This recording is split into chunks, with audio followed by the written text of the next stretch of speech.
Hi, everyone. Good afternoon. Thanks for joining us today.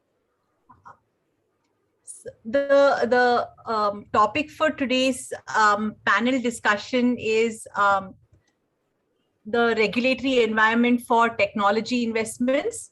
And what we aim to do during this hour is to try and examine the regulatory developments that we've seen in the technology sector. And today, when we say technology sector, it's obviously much broader than the traditional technology companies. You also have several new age businesses. You have fintech, health tech, edutech. You have e-commerce, which has seen a boom in a big way. So there are several sectors within the larger technology sector. So we'll briefly look at the regulatory developments in this space and the impact it has had on attracting investments. If you can just scroll to the next slide.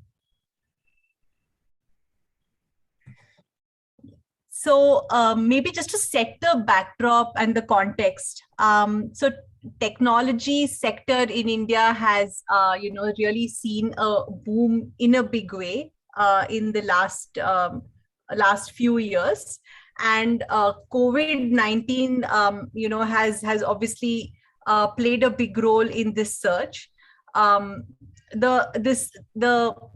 This is fairly evident in the fact that there has been an increased collaboration between traditional institutions and the new age technology companies. Whether it's on the financial side, you have an increased collaboration between regulated banks, NBFCs, and fintech companies. Same is the case even on the healthcare and e-commerce side. So this increased collaboration has been a win-win. It's helped the more traditional players to reach a wider market. At the same time, the unregulated technology companies have been able to increase the bouquet of offerings by partnering with regulated entities.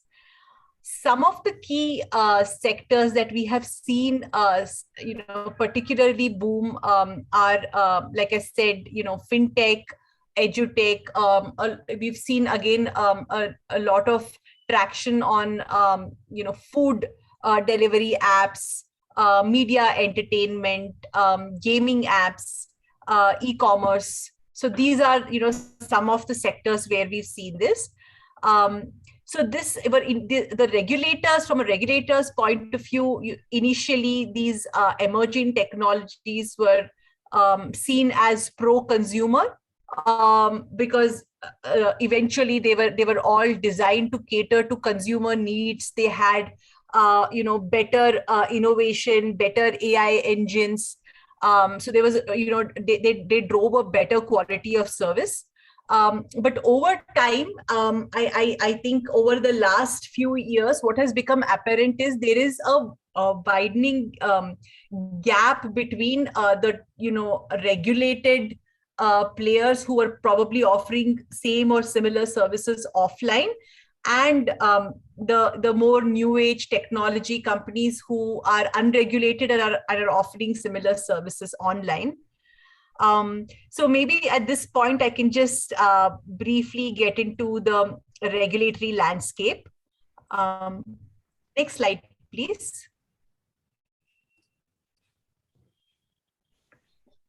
What we've seen is that regulators have been trying to bridge this gap, trying to find a balance between retaining the pro-consumer, the benefits that come with the technology sector, while at the same time trying to create some kind of a level playing field between the traditional players and the new entrants, who are structuring their offerings basis technology. For instance, I can give a few examples. For instance, we have seen, e-pharmacies is one such sector. So traditionally, obviously, your brick and mortar pharmacies were licensed. They were regulations under the Drugs and Cosmetics Act. Even under the Pharmacy Act, there were requirements around license compliance and so on. Whereas you have several new age pharmacies who are partnering with some of these traditional pharmacies, and are who may not necessarily be regulated themselves, but through this network of that they have enabled, and through the interconnection with the traditional pharmacies, they are able to make the same services available at one's doorstep. Similarly, if I were to look at a sector, for instance, on the financial side, again, lending, traditionally banks, NBFCs, had a more offline system of giving financial assistance, right from customer onboarding, KYC, everything was managed offline. But recently, there have been a few amendments even on this front, where we've seen that both RBI and SEBI have relaxed some of the KYC norms, have allowed for video-based KYC, where, to the extent possible, the entire onboarding process can happen seamlessly digitally. Similarly, we see, even on the education side, we have seen that there has been a boom of, in the edtech platforms, and that's also possibly because of the ongoing pandemic. There was a lot of homeschooling, and the traditional schools had to depend more on online platforms, on SaaS service offerings for the sake of education. So unlike a few years ago, where some of these education-based platforms were more operating in parallel to the mainstream education, we see some of that also operating in collaboration today. So while these technology companies have obviously, to the extent they are operating on the edge of regulation or completely outside of it, there are certain distinct advantages of being able to offer certain value-added services. But I think through this increased collaboration and partnership that we have seen in recent times with the more traditional companies, we have seen that there has been an increase bouquet of offerings made available to the customers. And the way I see it, the regulators have also been trying to bridge this gap, through, for instance, they were, there was in 2019, 2020, there was the, e-commerce rules under the Consumer Protection Act, where, consumer protection in the context of an e-commerce world was recognized, where the requirements that an e-commerce platform needs to satisfy were put down. Now, in more recent times, there were proposals to amend the e-commerce rules. So some of these regulatory developments have been to try and bridge that gap that we see between the regulated entities and the technology companies. So as to ensure that there is an increased interplay between the two of them. Maybe I'll just briefly also give some sort of a comparative analysis that we've seen in other jurisdictions. So for instance, in China, the whole approach of the government specifically around data has been a lot more protectionist in some sense, where there has been an increased emphasis on data localization, government's access to data, restrictions around data moving cross-border and so on. Whereas what we've seen in some more advanced jurisdictions, for example, in EU, and in recent times, even what we've seen in certain states in the US, there is more emphasis on data privacy as opposed to government control over data. I think cyber security also has been given due weightage in some of these more advanced data privacy frameworks. In fact, taking a leaf out of this, even we've also had the personal data protection bill that was, I think, proposed first in 2018. Subsequently, in 2019, there was a revised draft, and from what I understand, this is going to be, shortly adopted into law, is going to be finalized, and is going to, we are going to have a data privacy law of our own. So the intention is obviously to recognize the importance of data privacy in, when it comes to companies operating in the technology sector, because at the end of the day, if business models are going to migrate to an online mode, there is going to be an increased or an enhanced need to ensure data privacy, to ensure cyber security, to ensure that that the confidence is retained in being able to do business while operating completely online. So these have been some of the broad positive regulatory developments we have seen in recent times. Before I throw the floor open for the panel discussion, maybe just as the precursor, I could give a brief summary of the, more. Thank you. So, like I said, the personal data protection bill is one. The other that we have seen is the non-personal data framework. There was a proposal to also, regulate non-personal data, usage of non-personal data, ownership, and so on. Then again, like I mentioned, Consumer Protection Act and specifically the e-commerce rules. The Information Technology Intermediary Guidelines and Digital Media Ethics Code, the rules that came out earlier this year, I think they have firstly brought about the much needed clarity between publishers and intermediaries, specifically in the context of content generating platforms. And I think it's now a lot more clear in terms of what are the compliances which follow an intermediary and which follow a publisher. On the health tech side, again, there has been the government focus has been on the National Digital Health Mission for a while. And in recent times, we also saw telemedicine guidelines, which were very well timed, because soon after the guidelines came, we saw a surge in online consultations given the pandemic situation. On the fintech side, of course, we've seen guidelines around payment aggregators and payment gateways, and more recently, certain clarifications in terms of what differentiates a payment aggregator from a payment gateway from what was initially termed as an intermediary in the context of financial transactions.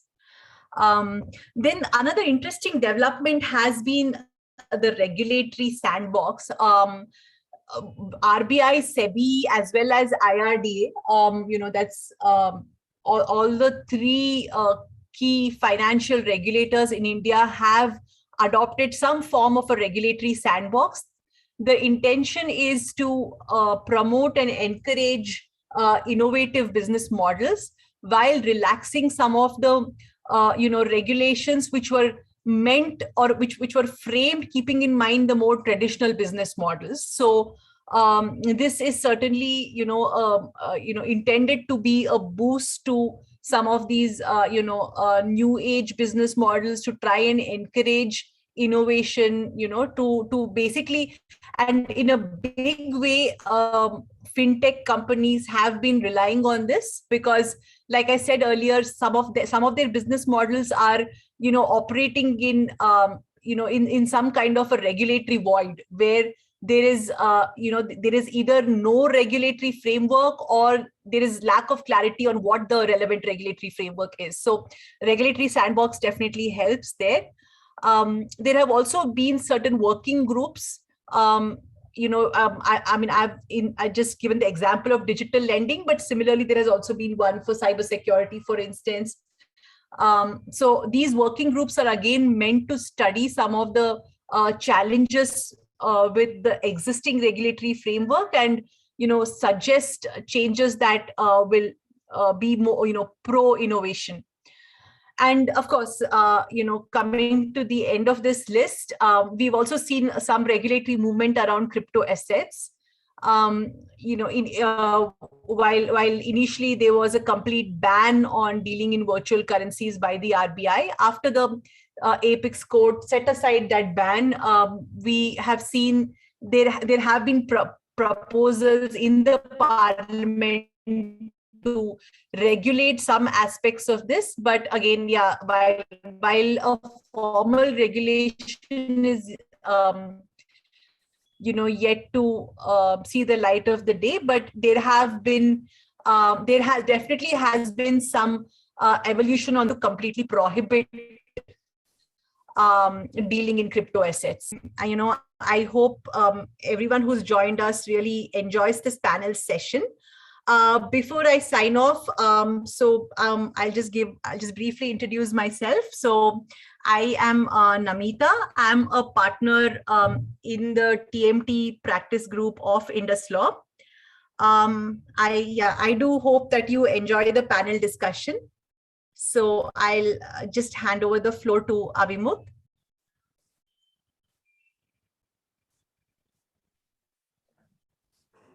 Thanks, Namita.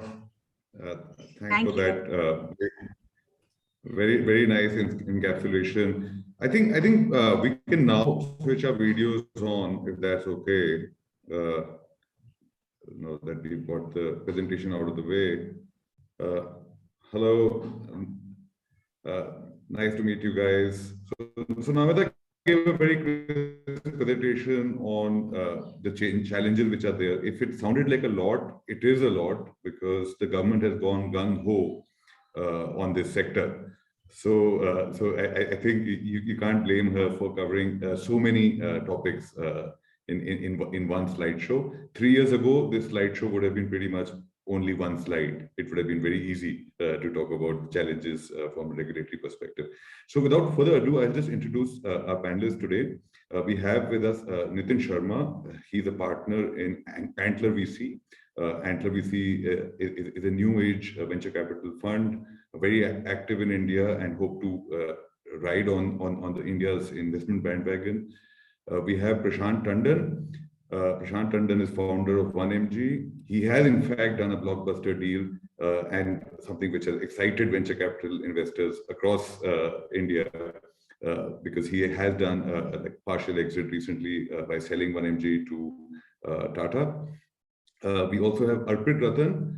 Arpit is the founder of Scienzy. He's actually a lawyer by training. So he has effectively, decided to actually implement a lot of what we talk about. He helps banks and financial institutions in getting the technology right, and works across the world as a service provider. And last but not least, we've got Satvik Vishwanath. Satvik is founder of Unocoin, and he is effectively the person who wants to be regulated. I think I think their industry is very keen on regulation, but unfortunately the government is keeping them in a gray zone at this point. So I'll just start by asking Prashant this question, because Prashant has done a lot of work in the online pharmacy sector, and this sector was in a gray area for the longest time in the United States as well as in India. There was a lot of confusion. And why I mention the United States is because a lot of venture capital investors benchmark India against their home market to understand whether something is kosher or not. So you actually did experience a lot of regulation coming through. But what do you think? Do you think that now we have so much regulation in e-commerce and even in fintech that maybe it might be very hard for a startup founder if they were to start up an e-commerce portal today? I think on the contrary, it's actually the acceptance of disruption has gone up in the ecosystem, and acceptance, when I say both on the regulatory side as well as the investors' appetite to to back disruption, which may some people might feel is still not in the fully clear domain. So I think the ecosystem has matured. That's a good part. Having said that, there's a very clear intent of the regulatory bodies to understand and figure out the dynamics very early in the game. Earlier, I think regulators used to step in once the industry has kind of reached a certain scale and stature, and these days what we are seeing is much more active early stage engagement. In general, that's a good thing. I think the more clarity, the faster we can get, the better. In our case, it took 5 years to get the comfort around the model, the ecosystem, etc., etc. And I think the shorter the curve, the better for the entrepreneurial ecosystem. So I think the regulatory participation had to happen, and for an entrepreneur, the biggest premium is on his or her own time, and if that cycle is getting shortened, I think it's overall better.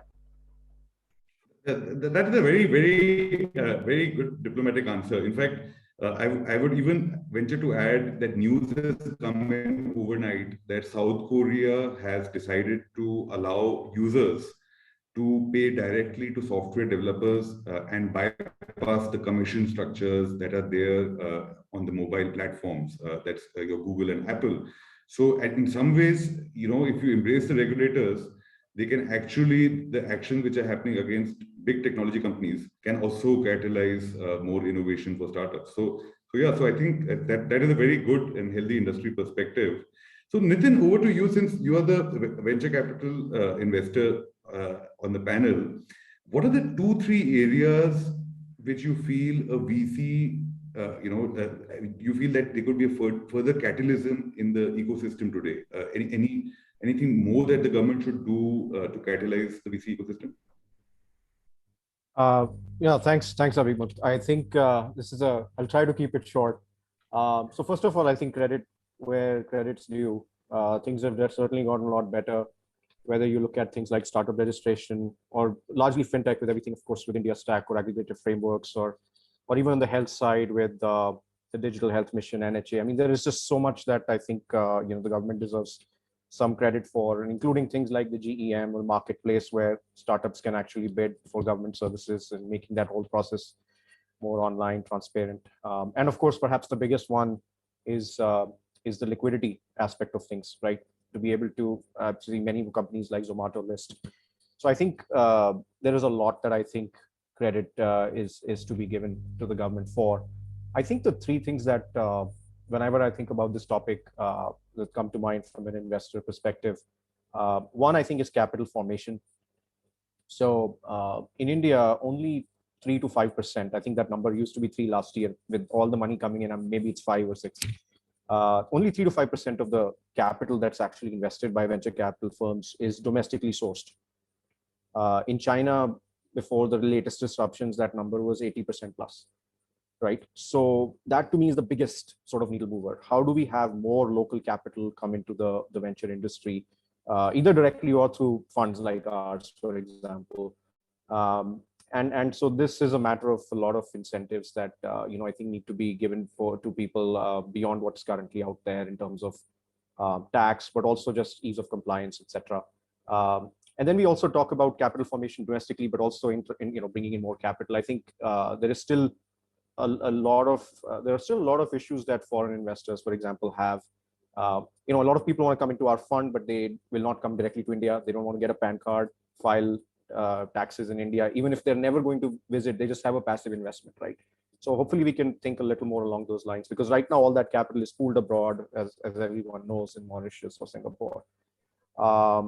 So I think we don't have sufficient incentives for local capital creation. And even then, when funds are formed domestically, like AIFs, we have certain restrictions on them investing in Indian companies that might be going abroad. So there is this dilemma that I think many funds want companies to stay here, but then for all sorts of reasons that I'm sure people will bring up, there are still good reasons for companies to go abroad, right? So it's a very tough thing as an investor to guide a company and say, should you be in Delaware or Singapore or India?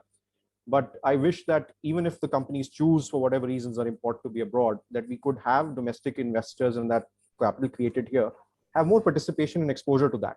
So I think these are all, sort of under, I would say, capital formation. Then I would say a second category of things just have to do with implementation, right? I think the intent is always good, but it's sometimes one size fits all. And I think you and I were talking about that. So on one hand, you have startup registration, but then there's also angel tax and tax surveillance. You have the enabling ecosystem is not always as smooth as it can be. Like yesterday, there was a big thread around bank remittances from FDI investors who are investing in Indian startup, how many hoops people have to go through, or the fact that you can't give ESOP advisory, etc., ESOPs to people who are not full-time employees. So we have some archaic rules. I think that could be changed. I think one or two areas where, as an investor, I'm currently interested in investing in, but still looking for clarity. And sometimes some policy is better than unclear policy, right? So EV, for example, we have some great incentives, but then we haven't thought about charging infrastructure or scrappage policy. So I think the point I'm making is that sometimes policy making is not taking a more holistic view of what it needs to create these ecosystems. And the last point is frontier tech, which I believe we are definitely lagging behind in terms of policy making. And my biggest gripe or campaign around this has been crypto. And Satwik here knows for a while we've been many people have been talking about how we are building a new internet and a new financial system, and the world's moving very fast ahead, and we are way far behind in terms of creating a policy infrastructure. But I can go into a little more detail later. Sure. No, thanks a lot, Nitin. We've also had Akshay Chaturvedi join us. Akshay is a founder of Leverage Edu, and he helps students reach higher education across the world. So actually, it's very interesting that you're in EdTech, because that is something which is very dear to our heart. We do a lot of work there. I can't, as a lawyer, comment much on any potential regulation in that sector, because it's one of the rare sectors which are completely unregulated as of now. But you would have seen the news in China earlier this year, where there was some talk about trying to regulate those EdTech companies which are teaching school curriculum. So any murmurs you are hearing from the Indian side on any policy for EdTech?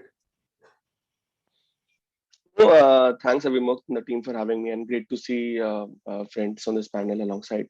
So Avimukh, we are slightly different from your typical EdTech. I in fact, when I speak to VCs, the first thing I tell them is that I don't think of our business as EdTech. We are EdTech plus FinTech plus travel tech. Is equal to largely immigration tech. You're helping students go to universities across the world. In fact, I'm right now sitting in London and just pitching to universities and getting more university partners to come and work with us. We're building tech for them, so on and so forth.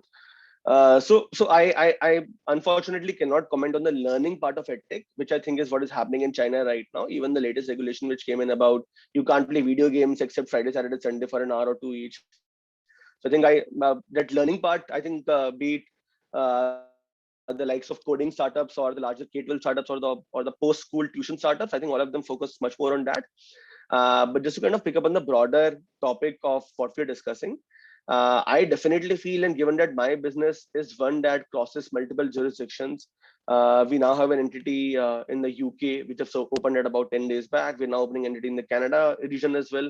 And we have realized that very unfortunately, a lot of rules, just to kind of pick up on the word that Nitin also mentioned right now 2 minutes back, are unfortunately very archaic. In fact, we have to end up signing a 200-page GDPR agreement when we work with universities here, largely in UK and the rest of Europe. And just to ensure that when we're kind of dealing with the demand is on the Indian side, these are Indian students who are kind of going all across the world, it becomes really difficult to manage a lot of regulatory issues just because no one, I would say, common regulatory ground on which both the demand and supply side are. For example, when you're building an e-commerce platform, I think that's not an issue, right? There are no macro indicators of sort which can essentially come in your way. So I think there's definitely a huge need, just to kind of keep it very brief, there's a huge need right now for India to understand how a lot of these regulations, how a lot of these policies have evolved across the world.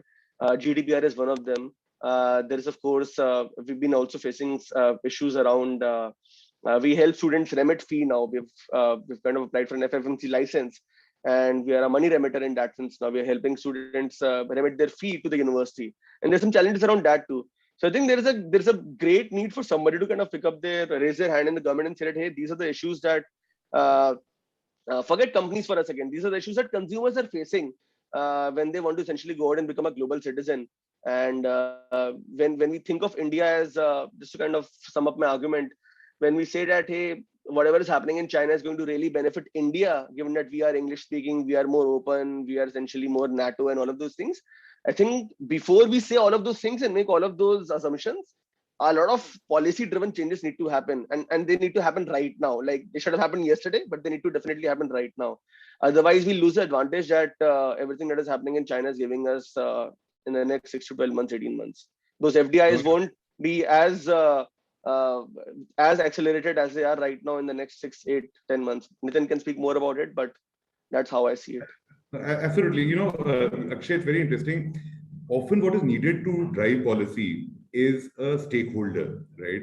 So what India seemed to lack till at least 2020 is a credible stakeholder to make us Atmanirbhar.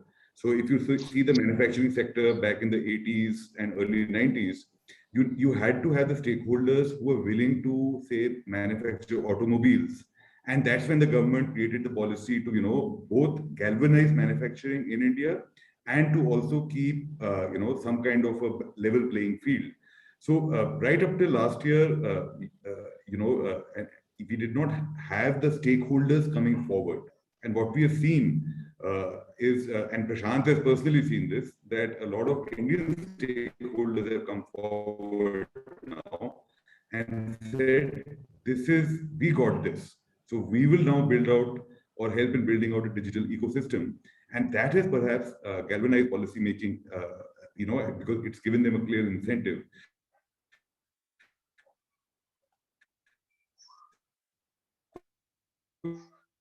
Coming to you,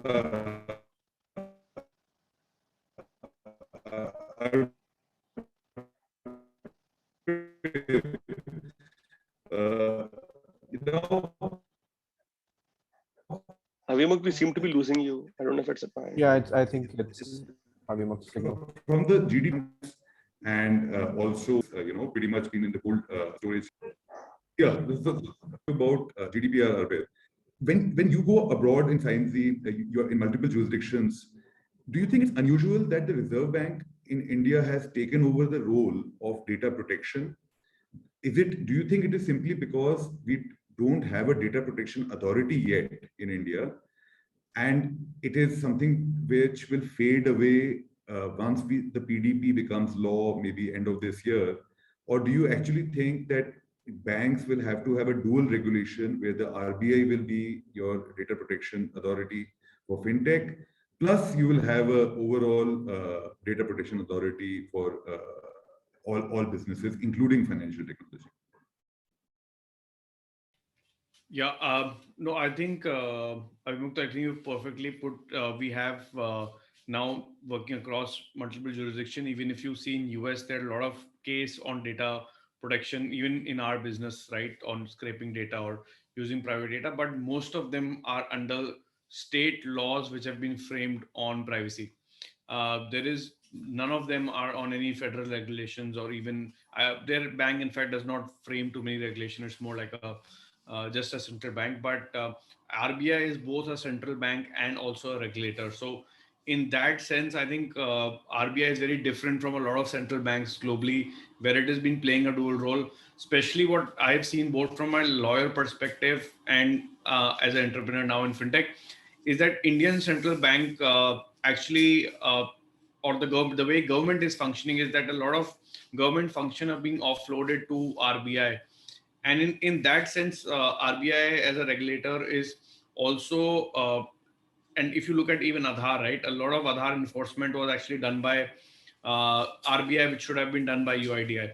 So we have been at least experiencing that RBI is acting some part of a government arm. And in that sense, I think data protection, which for whatever reasons might take more time to be passed as bill and enforced, I think government is realizing it's very easy to enforce things through the regulator because of the way laws have been structured, and especially in that industry, they're almost the voice. There's hardly any noise. There is no opposition. So I think both politically and from an efficiency perspective, I think government has realized that it's easier to enforce through a regulator, especially in sectors like banking, where you have a strong regulator. And I think that's what really happening in India. If we look at globally, there is privacy regulations, and while yes, the regulator may have a say on it, some part of regulation says that you need to comply with these data protection, but the enforcement of it is always through that legislation and not by the regulator itself. And I think in India is very different that way, right? RBI banned Mastercard, which was definitely an outlier in India also, but definitely globally, I don't think that happens for data protection anywhere in the world. Yeah, no, absolutely, because we saw it in China with their cyberspace authority giving a stop processing order to Didi, which is a ride-hailing app. And it will be very interesting to see that once we have our own data protection authority, will the RBI step back, or will it say that no, this is my patch, and there will be an overlap? Because if you have a data leak in the future, you could have both RBI and the DPA show up at your office, and both would have very sweeping powers. One would have powers over your license. The other would have power over your mobile app, which you might be using as a fintech company. So it'll be interesting to see how that pans out. So just bringing the one person who is actually at the edge of regulation, Sathvik. Now, Sathvik, so the Supreme Court gave a landmark decision. They told the RBI to back off. They said that, look, cryptocurrencies, until you can fully understand them, please don't ban them. There are multiple kinds of cryptocurrencies. It's not something which is just illegal tender. And indeed, after that, I think there was a lot of noise that crypto will come back. There was a lot of increase in virtual currency transactions. But then, as you know, this year, again, there has been a lot of concern about KYC, anti-money laundering, and there have been some notices served. And effectively, there's been a chill in the market, right? So the way one can see it is that the authorities don't want too many people to spend their life savings on crypto. And in fairness, even Elon Musk said that, right, in one of his interviews. He said that don't put your the money that you might be giving to Akshay for your child doing an MBA abroad. Don't put that MBA fund into crypto, right? So even Elon Musk that way is not that strong an evangelizer. So what is the one thing you think the crypto industry can say to the government which will reduce their fears, make them feel more comfortable about bringing you in? Yeah, sure. So to start with, right? So I mean, if you see a lot of other industries, it could be, say, food delivery startup, or say the Uber and Ola, a few other things like that, right? So whenever there is a payment that the customer does, so he will take the benefit of whatever he is paying in a very short term. If it is, say, food delivery, then it could be like 2 hours. And if it is maybe Ola, Uber, whatever, he might have even like hired for a full day. And that's pretty much like where it ends, right? But when it comes to crypto space, this is more, we're talking in terms of investment. So if someone invests money today, then what is the kind of timeline you should be looking at? Especially like you'll be looking for some kind of exit sometime in the future. And that is a lot of time for regulations to change. So today I don't mind taking Uber even though I don't have regulation. But when it comes to putting some significant amount of money into something like doing it as investment and such, I need to be sure that whenever I want that money, I should be able to withdraw, liquidate it.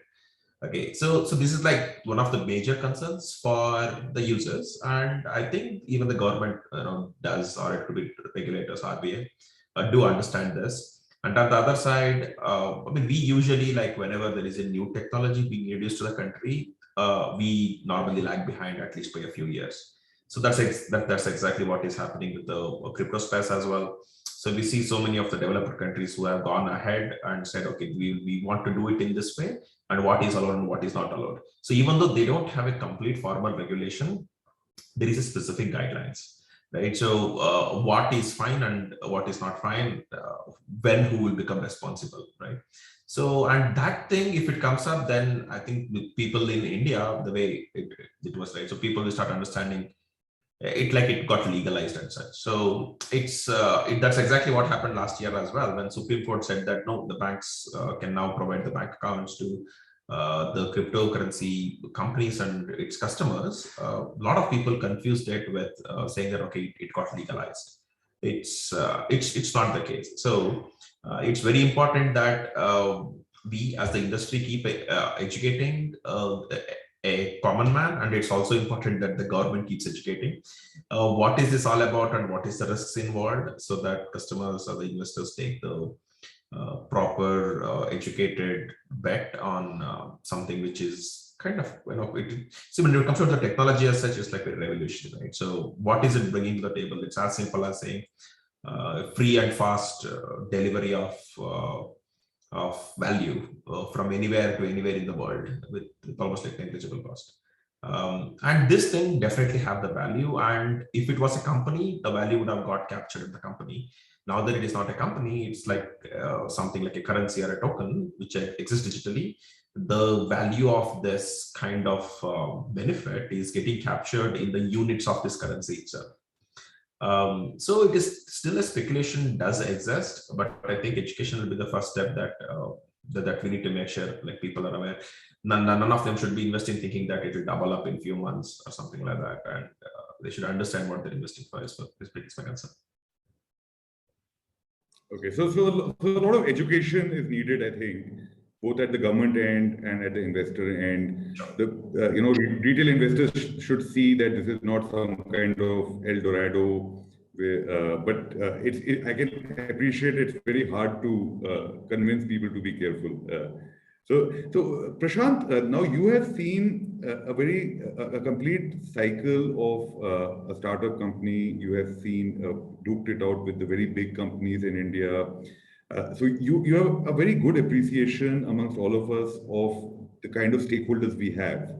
Now, given the policy shift since last year towards Atmanirbhar and the growing technology stack being developed locally in India, how do you see the role of self-reliance in the context of globalization? Is India's approach going to be, we just need foreign capital, or are we saying that we continue to welcome foreign strategic players?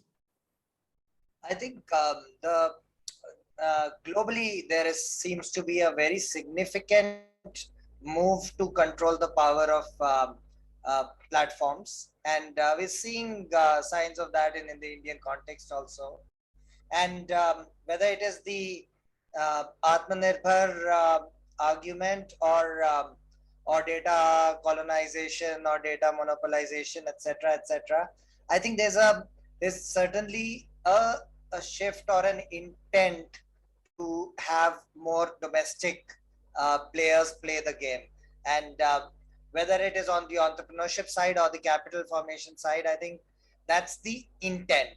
Now, whether that is the too early or whether it is the right time for the ecosystem's maturity, I think the debates can go on endlessly on those aspects. But certainly, I think we can sense that there is a concern over the growing monopolization of large digital platforms. I think there is a recognition that in the long run, those monopolistic tendencies are not in the country's or consumers' interest. And I think what we are seeing in India as well as other countries right now is mechanisms to constrain or manage the fallouts there while ensuring that the ecosystem continues to thrive. So, quick answer to that question, but I think foreign capital is definitely still very much welcome, but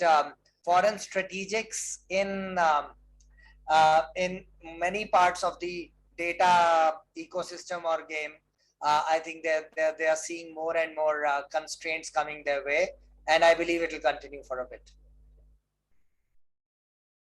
Yeah, that I think sums it up quite well. So Nitin, Now, from the point of view of venture capital, when we started this game back in 2007, you actually had companies like Merrill Lynch also investing, and at that time, nobody really understood venture capital in India, right? It was seen like joint ventures or M&A, and all of us, myself included, are effectively M&A lawyers who had to, learn the tools of the cap table, so to speak. And indeed, now we are at full circle. Again, we have funds like Tiger Global, SoftBank, who are again M&A players who have come, to take the role which was started out by aggressive funders like Merrill Lynch. One of the things in VC which we saw at the time was, okay, fine, these are loss-making companies. Nobody understands them, but they create a lot of jobs, right? Whether it's in warehouses, whether it's delivery riders. But if I may say so, a dark side of tech. The ultimate aim of tech is to eliminate the need for jobs, right? So where do you see this Web 3.0 going in this context? So Web 3.0 would accelerate the joblessness, the jobless growth which Americans talk about. So how does a developing country like India reconcile its policy towards Web 3.0? Sorry, that's a really tough question, and I'm not smart enough to have a very philosophical answer about this. But look, I like to think of it as, and it's an interesting continuation of what both Prashant and Satvik were talking about, which is on one hand you have new technologies, and then on the other hand you have powerful platforms that need to be curtailed in their power, monopolistic power somehow. And frankly, Web3 actually, at least in concept, addresses both of those. So just for folks who might be listening and may not be aware, like what is this Web3? I mean, I think of the whole blockchain and crypto space. For a layman, you can think of, people are trying to create a new internet, which is what I'm calling Web3. Because Web 1 was when, the Netscape started. Web 2 was the social web with the Facebook and the likes. And Web 3 is the decentralized web, where users will have much more power over their data, over the value that they create, and over their assets, right?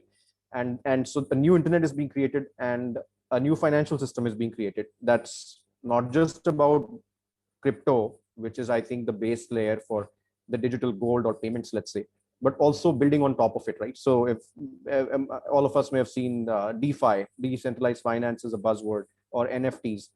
And so what is happening is that people are saying, okay, if Bitcoin is digital gold, what are the other parts of the financial system that can be decentralized? So you have people building insurance, so payments, insurance, banking, lending, investments, all of the parts of finance in a decentralized way. So that's DeFi. So you have Web3 and you have DeFi, right? So I think of this as, I don't think we have a choice, in my opinion, in India, because all of our big leaps have come. All of our growth has come because of leapfrogging. So whether it was to IT services or the 1991 budget or mobile in general, right? All of our growth and job creation, I know that it is jobless, and I don't think technology is necessarily going to be the answer. Maybe universal basic income is inevitable. But at the end of the day, to raise the standards of living, economic growth in India, it comes because of leapfrogging. So I actually think this is the next stage where, there were two big changes that happened in the world. Two foundational changes, AI and blockchain. Our current, AI, we've completely lost the war, if you will, in terms of whether you look at metrics in terms of number of researchers, or how much of the higher quality work is being done in India. We are very, very far behind. Blockchain crypto is actually the second area where we do have the ability to catch up.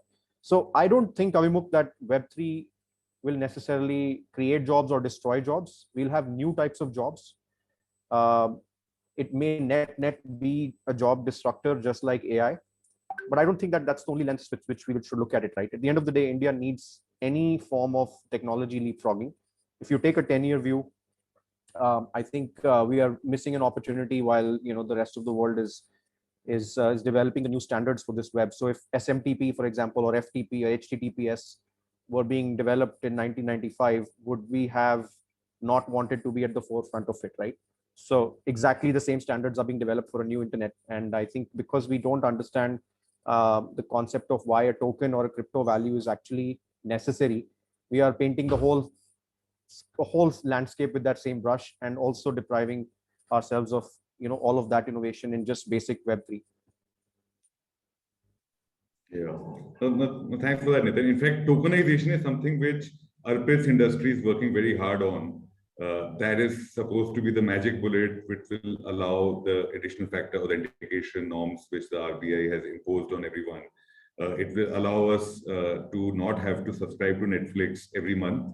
Hopefully, we'll not enter a world where we have to keep on feeding OTPs for every subscription that we've taken and completely destroy the card industry. So this is very helpful, guys. This was, I think, of course, as I mentioned, the time is very short. We've compressed a lot of great thoughts into this short time. I do see we have a hard stop at 5 p.m. So with 9 minutes remaining, I think we could throw the floor open. Megha, how does it work? Will comments feed in, stream in on us through the comment box, or let me know? I'll just share it with you on the chat box. Okay. Nitin, what was the third point that you made? You said the 91 reforms, the mobile, and what else? What's the other leapfrogging example? I was using IT services, creating the IT services, etc. in the 1980s, or actually telco. Very interesting observation. Telco again in the early 2000s. Pretty interesting insight. Thanks. Lots of insights. Now we just need action. Correct.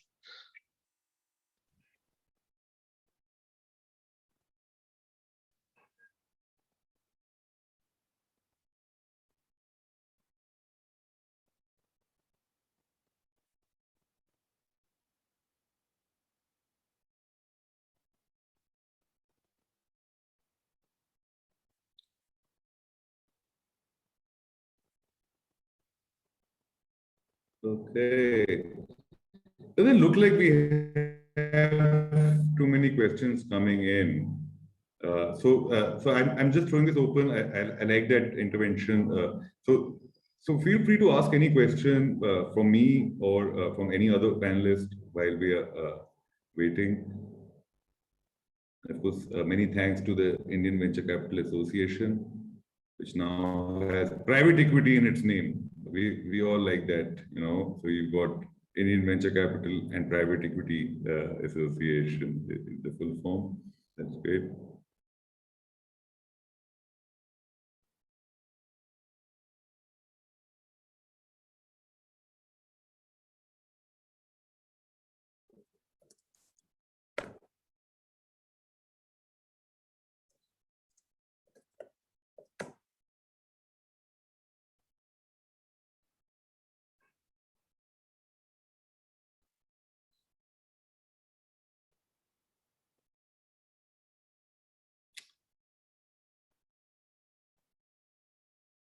Okay, so I just have one question coming in. China has just passed a new PDP law, that's personal data protection, with effect from November. Assumedly, it's on account of big tech and pushback of Chinese companies that faced globally on account of repatriation. Yeah, I think that is true. I think what's happened is that China is a couple of years ahead of India in terms of its scale of companies, right? So you have giant companies in China which have taken over health tech, ed tech, and effectively they are very concerned. Interestingly, they do, as Prashant mentioned, China also has a very clear philosophy. They do like American money, they do like foreign investors, but they just want to somehow create an environment where the tech companies do not become so large that they become impossible to regulate. So there is a backlash going on in China. And what data protection laws do is they have powers beyond, say, tax laws, right? So what we saw with DD, for instance, is if you get an order to stop processing, suppose you're a mobile application, right?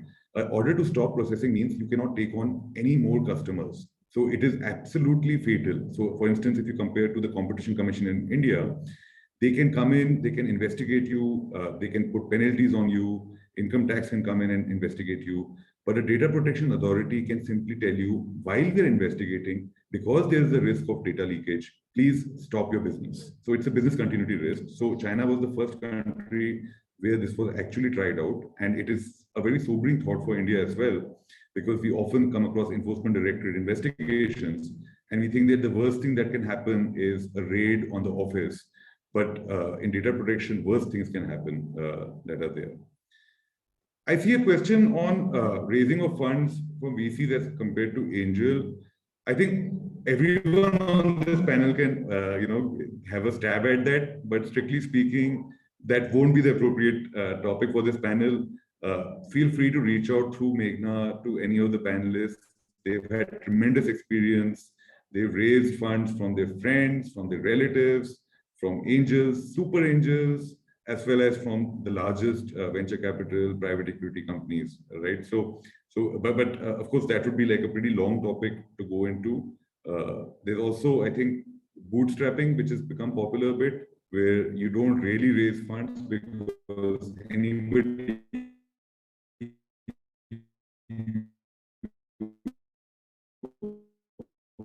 asks for money, they want like 25% of your company. So I would say those are the angels to avoid because a lot of angels, right? And that's when then you will have seller's remorse after that, right? So if Nitin likes your business plan, then you're set, right? So one of the key roles that marquee investors like Antler Capital play is to actually confirm your thesis. It's this validation that you need on your journey, which is so important, which your uncle may not be able to do unless he's also a tech engineer or something. Right? So who is the government with respect to crypto? I think, Mr. Satvik, on crypto, do they engage with you at all, or do they you just read about it that ye karwa diya unhone is par? How is your industry representation going these days? Do they entertain the industry associations? Yeah, they do to some extent. However, we don't get often enough chance and time to tell what is the real perspective and such. So we are a part of IAMAI, right? So yeah, we're kind of limited, and we believe we will be able to do much better with actually getting engaged. Even if they want to form a committee and such, the one that formed in 2018 and for which the report was given out by Mr. Subhash. So from my understanding, none of the industry players ever involved. It was completely a very biased way, is what I think. So given like how big the industry is and how many people are getting involved, how much money is getting involved, how the rest of the world is shaping up this particular industry, it's important to take all of that into consideration as well before coming up with some kind of guidelines for the country, is what I think. Yeah, and that's I think that's a fair point, because that's what we've also seen, that technically the Reserve Bank is an independent regulator, right? So historically, it has always been independent of the government. Its priority is the stability of the financial system and the stability of the consumers. So as Arpit also touched upon, it's hard to see whether there is an invisible hand of the government behind some of the actions being taken by the Reserve Bank. But strictly speaking, it's between you and the RBI, right? So in that sense, even a policy approach, the government, understandably, the finance minister is very circumspect in their statements, because it seems that the regulator who is coming after you the most is technically not doing the legislation part, right? So I think that is one of the problems that India faces, where you have multiple stakeholders and navigating them, at least on superficially, seems harder. I'm sure the US is much more complex than India because it's a federal country. But they say that China is not so complex, but you'll be surprised. They can even regulate you at the municipal level there. They have tremendous competition amongst regulators in China. There's an interesting question on how do you handle Indian tech companies that intend to flip their holdco to a foreign jurisdiction with subsidiary in India? Are there RBI restrictions for such flipping? So yes, the RBI is concerned about this as well. There's historically always been a concern about what is called round tripping. The taxman is also concerned. Historically, a lot of Indian promoters in the 80s and 90s used to take their companies abroad and invest through them and get the tax benefits of jurisdictions which are, very good climate jurisdictions like Mauritius. So in that kind of scenario, the government became very cautious. Currently, there is a trend where the government is not very happy with even overseas listings, right? There is a strong pushback that they don't want companies to IPO abroad. Flipping a company structure overseas is primarily intended for two things. One is an overseas expansion of your company, and second is you want to do an IPO overseas. It is much easier rather than leave before Zomato happened. Now, in this, both India and China again have the same playbook. In fact, one of the hidden stories of the Didi saga was that Didi was asked apparently to list in Hong Kong, but they refused. They said, we want to do a NASDAQ listing. We want to ring that bell in New York. And then the Chinese government pretty much said, okay, fine, let's talk about this next week, right? So that is the kind of problem that you face when you are trying to externalize, that increasingly the government will not appreciate it. And it's just that right now India's need for capital is so much that they can't do much, right? They need jobs. I think China does show us the future about the policies. But again, each company has to make its own choices here. And flipping has significant advantages in ease of doing business. Jurisdictions like Singapore, for instance, allow you to raise capital much more easily, allow you to raise different kinds of hybrid capital much more easily. And unfortunately, it's true that Chinese investors find it easier to invest into overseas cap tables as opposed to Indian cap tables. This is actually one of the anomalies of our policy, that the gating is primarily at the India level and not at the overseas level for investments. So yeah, so a lot of pros and cons right there. I think last question that we have is how difficult will it be to regulate social commerce? Anybody on this panel has thoughts on social commerce? We did a few companies involved in that, but do you guys think that maybe you would have been better off setting up a social commerce company?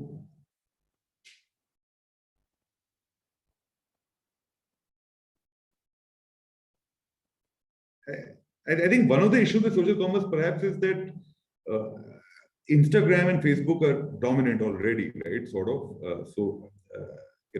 Unfortunately, from a demographic point of view, I don't think that I personally do social commerce so much. So I'm a bit fuzzy about its advantages. But I think the regulation of social media is going to be very strong. What we have seen with sprawl companies, or ultimately, you can't pigeonhole companies anymore. You can't say that this is fintech, this is e-commerce, this is a social commerce. Everybody just wants your data. Everybody wants to scale based on that. E-commerce companies, technology companies are very large laboratories. They just want a lot of monthly active users to form solutions in the particular sectors, right? So I wouldn't, pigeonhole social commerce into one category and e-commerce into another category. What the government is concerned about is social media and its propensity to create national security risks. And what is the meaning of social media intermediaries, even though the government has tried to define it earlier this year, remains gray. For example, would you see a gaming company is a social media? In some respects, it is, because gamers can talk to each other. They can publish their comments and scores. So social media itself has become a gray zone, which will be regulated in the future. But I think it'd be harder to start up a social commerce company with the consumer e-commerce rules, which are yet to be notified, by the way. But once they come in, they are trying to always solve for the big players like 1mg.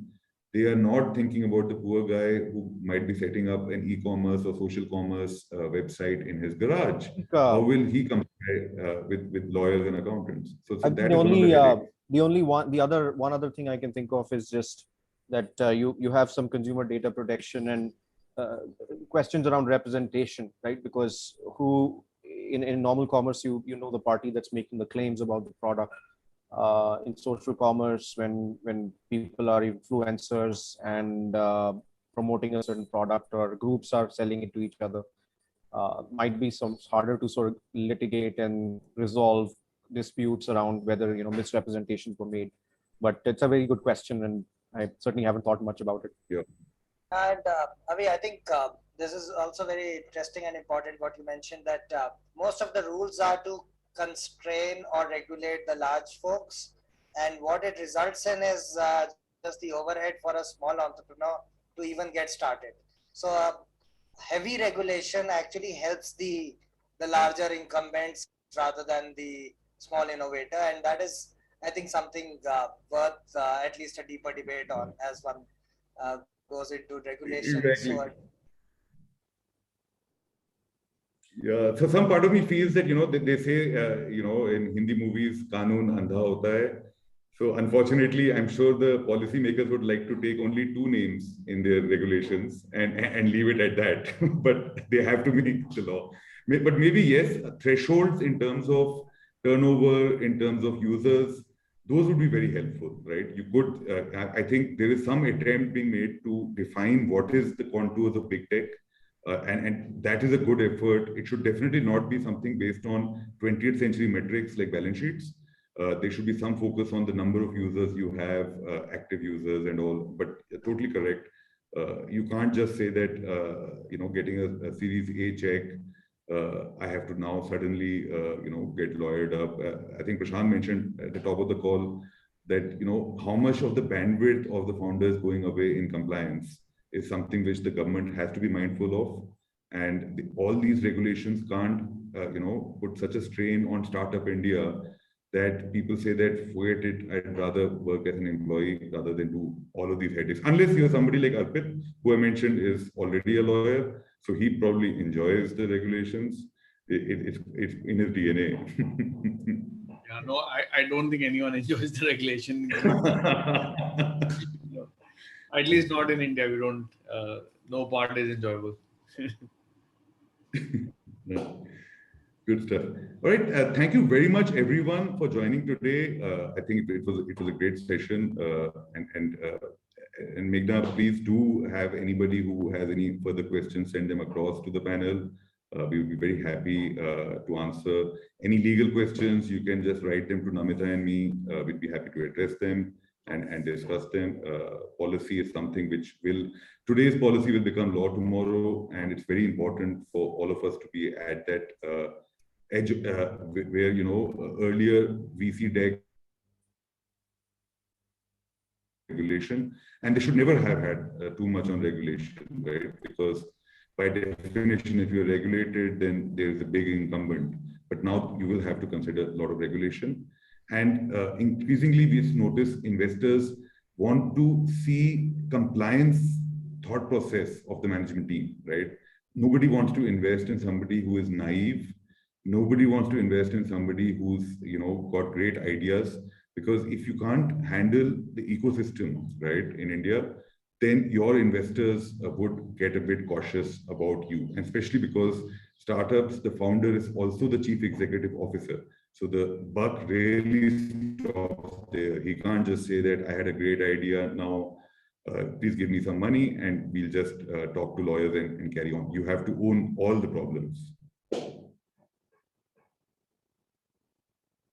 All right, over to you, Megha. Thank you, everyone. We'll be sharing highlights and summary with all the participants after tomorrow. Thank you. Thanks. Thanks for having us. Cheers. Bye.